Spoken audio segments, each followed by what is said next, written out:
What's up? What's up? What's up? What's up, everybody? It's your boy StephenMotivate.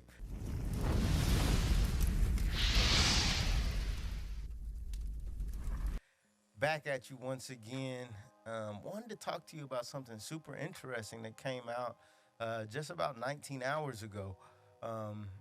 The President of the United States, President Biden, is discussing or potentially reclassifying marijuana, uh, what has been previously known as a drug, to a Schedule 1 from a Schedule 3. So previously, from what I understand about this, and I'm no expert, do your own research, but from what I was able to gather, marijuana has been classified traditionally as a Schedule 3 drug.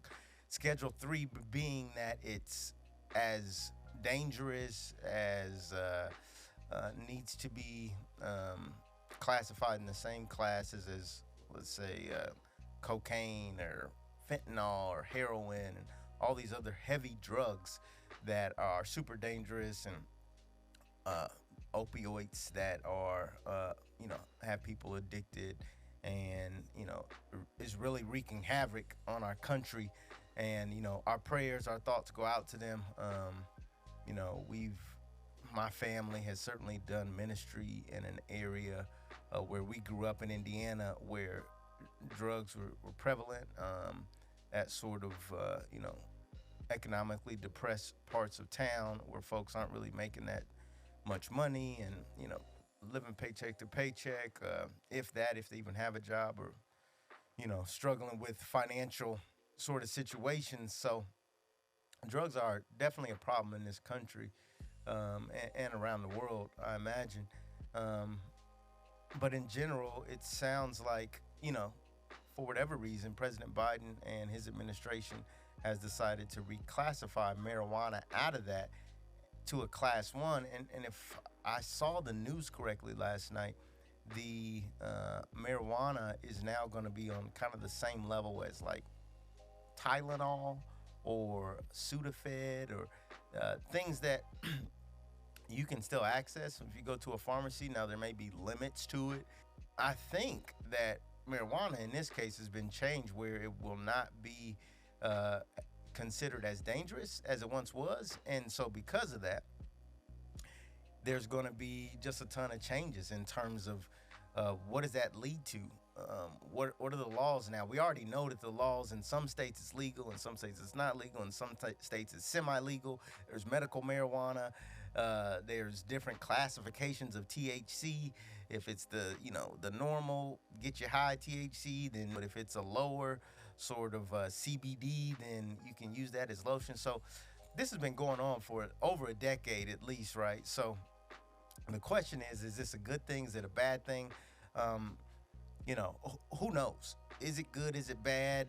There's multiple arguments for that, but it's quite interesting that the president is doing this now and his administration is doing this. One can surmise that it's likely because an election's coming up, right? So there's certainly people that's saying, hey, election's coming up, let me go ahead and make this legal for people, or even though he's not making it legal, let's start down that path, and that may give me good press, good numbers.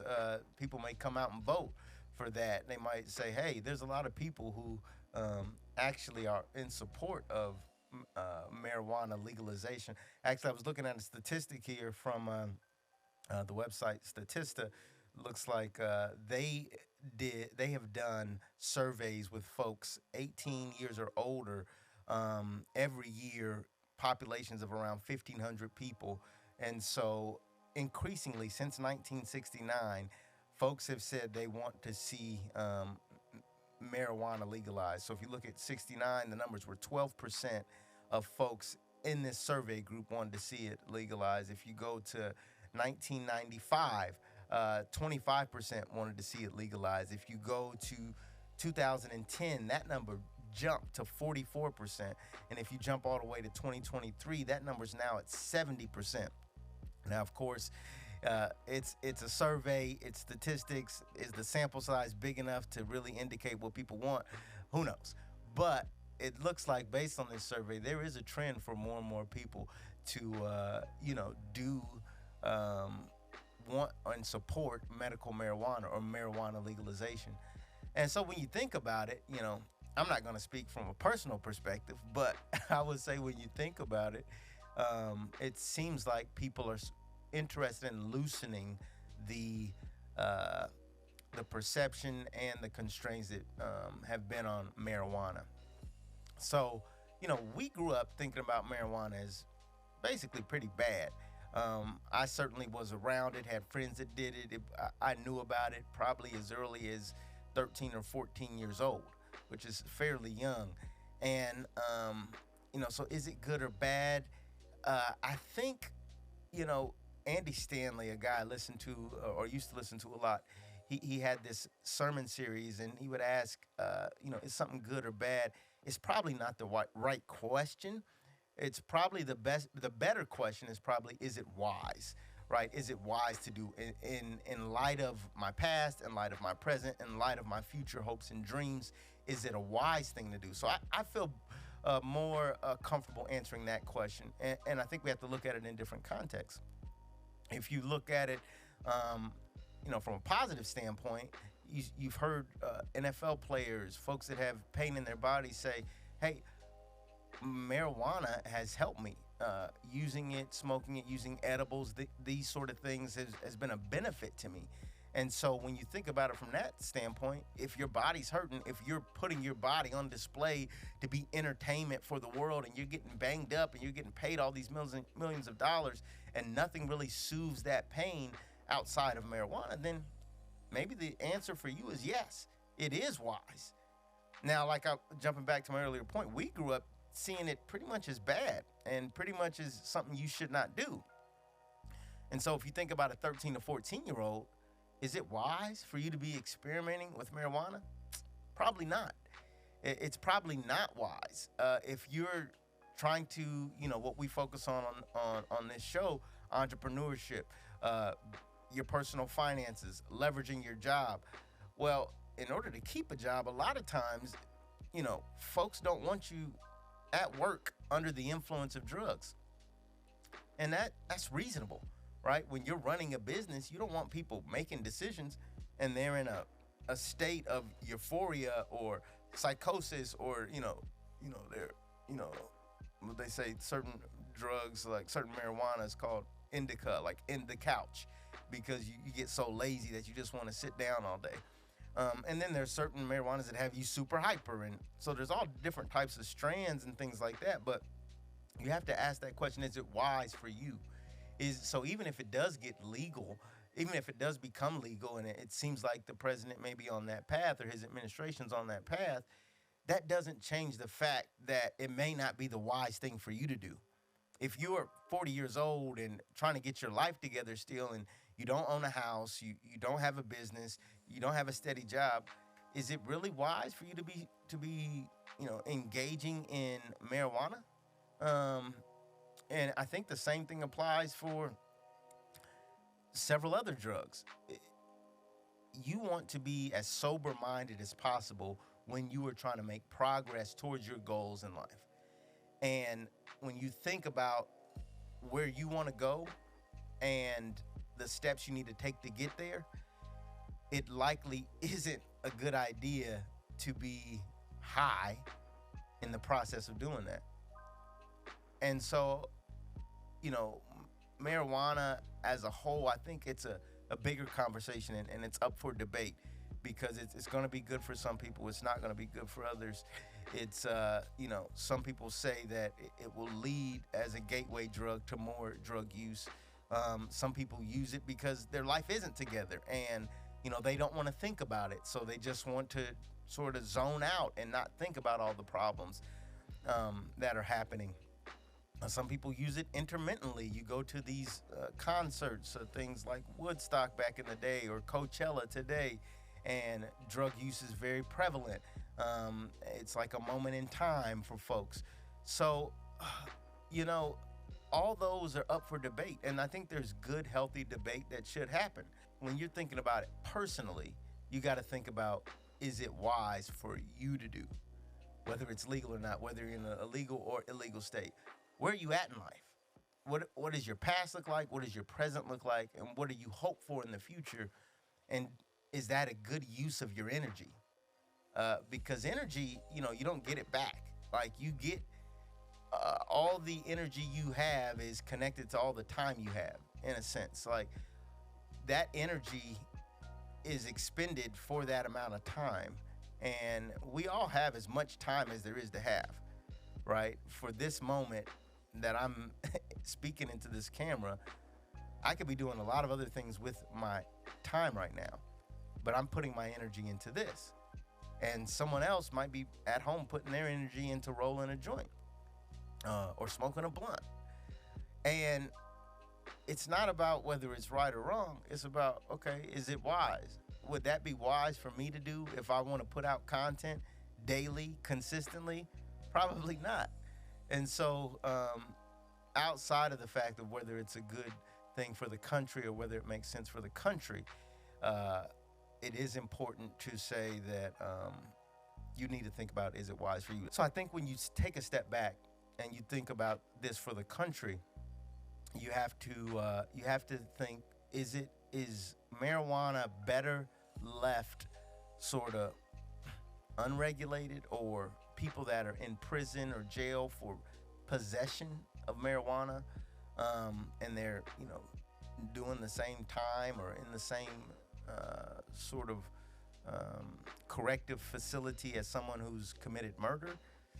Okay, if you ask me that directly, that doesn't seem like that makes sense to me, right? It probably does not need to be on the level of murder or heroin or fentanyl, these things that are, you touch it and you could die sort of thing. And I know that's an oversimplification, but the point is that if you ask me, I don't think that makes sense for marijuana.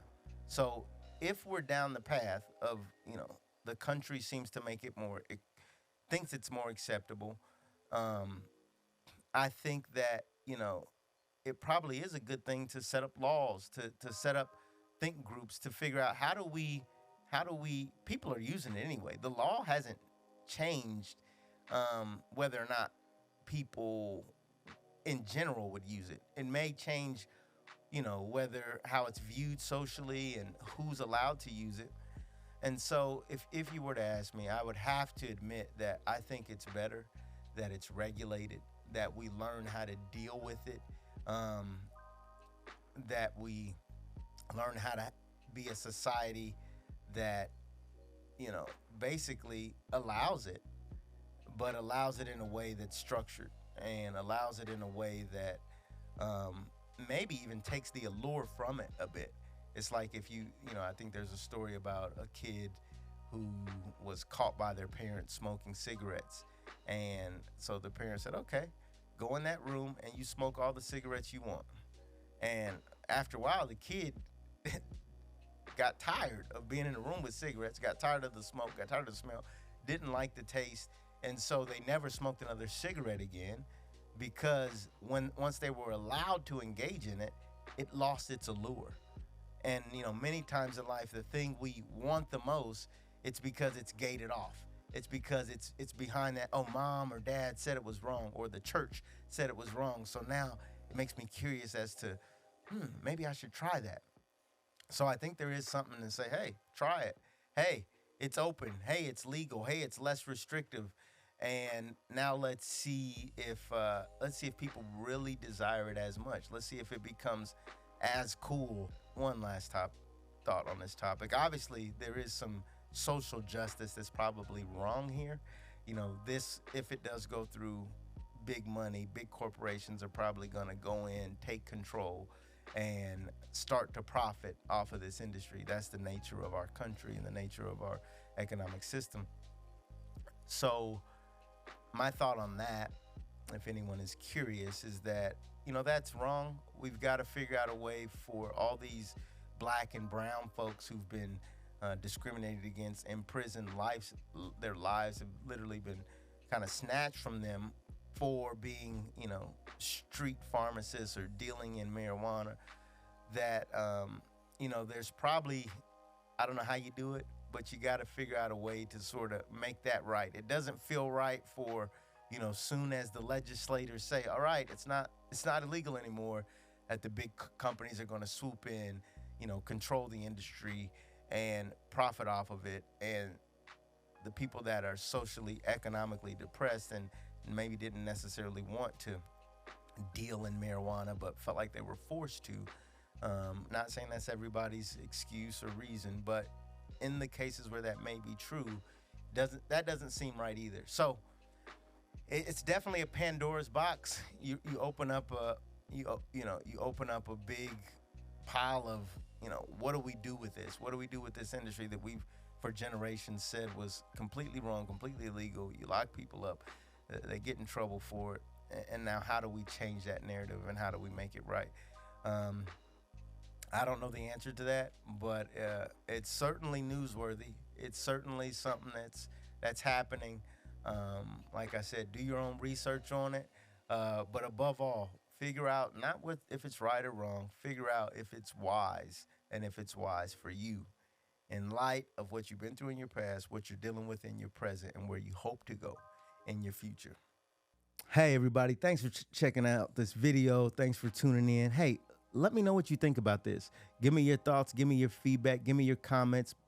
Hit the subscribe button. Do all those things so we can build a community of really trying to learn and understand how we grow and how we improve and how we progress on this journey of entrepreneurship.